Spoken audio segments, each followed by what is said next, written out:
यानंतर एक breaking news आहे। एसटी बाबत ही मोठी बातमी आहे। मी परिवहन मंत्री असेपर्यंत भाडे तत्वावर बस घेणार नाही असं परिवहन मंत्री यांनी मोठं विधान केलंय। आम्ही दरवर्षी 5000 स्वमालकीच्या बस घेणार आहोत, ज्याला अर्थमंत्री अजित पवार यांनी तत्वतः मान्यता दिली आहे। त्यामुळे दरवर्षी 5000 याप्रमाणे पुढील 5 वर्षात 25000 बस ताफ्यात दाखल होतील असंही परिवहन मंत्री म्हणतात। तर आम्ही बस डेपोच्या जमिनी विकसित करणार आहोत, त्यामुळे आम्हाला कोणाला पैसे मागायची वेळ येणार नाही। आमच्या जागा आम्हाला उपयोगी येतील असंही ते म्हणतात।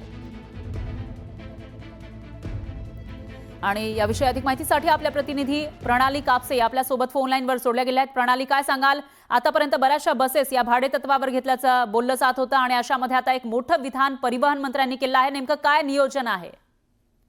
आपण जर बघितलं तर गेले काही वर्ष ज्या पद्धतीनं बेस्टमध्ये भाडे तत्वावर बस घेतल्या जातात, म्हणजे ज्या बस असतात त्या मालकीच्या नसतात, त्या एखाद्या खाजगी कंपनीच्या बस असतात, त्यावरचे कर्मचारी हे सुद्धा त्या खाजगी कंपनीचे असतात।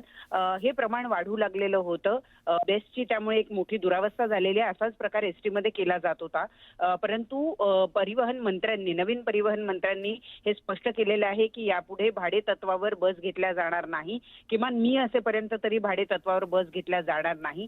सोबतच आज जेव्हा अर्थ विभागाच्या नियोजनाच्या बैठकीमध्ये ते गेले होते, तेव्हा अर्थमंत्री अजित पवार यांनी दर वर्षाला 5000 बस या एसटीला घेण्यास मान्यता दिलेली आहे। याप्रमाणे पुढील 5 वर्षामध्ये 25000 बसेस ज्या आहेत स्वमालकीच्या बसेस, म्हणजे एसटीच्या मालकीच्या बसेस या एसटी मध्ये दाखल होतील, असं सुद्धा एक मोठं विधान हे परिवहन मंत्र्यांनी केलेलं आहे। आणि त्यामुळे एसटीचं खाजगीकरण केलं जात आहे, हा जो आरोप आतापर्यंत एसटी वर केला जात होता, इथून पुढे ते होणार नाही, असं मोठं विधान जे आहे ते परिवहन मंत्री प्रताप सरनाईक यांनी केलेलं आहे। आणि त्यामुळे एक मोठा दिलासा हा एसटीच्या कर्मचाऱ्यांना मिळणार आहे, कारण खाजगी तत्वावर बसेस जितक्या मोठ्या प्रमाणावर येत होत्या तितक्या मोठ्या प्रमाणावर एसटी कर्मचाऱ्यांना आपली नोकरी जाते की काय अशी सातत्याने भीती वाटत होती, परंतु आता मात्र हा मोठा निर्णय झाल्यानं त्यांना एक मोठा दिलासा या निमित्तानं मिळालेला आहे। निश्चितच प्रणाली, धन्यवाद तुम्ही दिलेल्या या सविस्तर माहितीसाठी।